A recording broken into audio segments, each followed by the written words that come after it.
लिखना नहीं आता तो मेरी जान पढ़ा कर। लिखना नहीं आता तो मेरी जान पढ़ा कर। हो जाएगी तेरी मुश्किल आसान पढ़ा कर।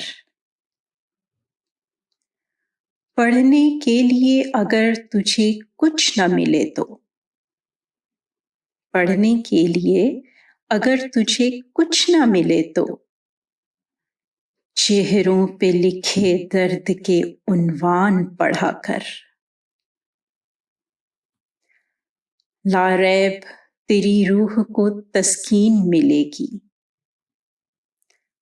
लारैब तेरी रूह को तस्कीन मिलेगी। तू कुर्ब के लम्हात में कुरान पढ़ा कर। आ जाएगा तुझे इकबाल जीने का करीना। आ जाएगा तुझे इकबाल जीने का करीना। तू सरवरे कौनैन के फरमान पढ़ा कर। सल्लल्लाहु अलैहि वसल्लम।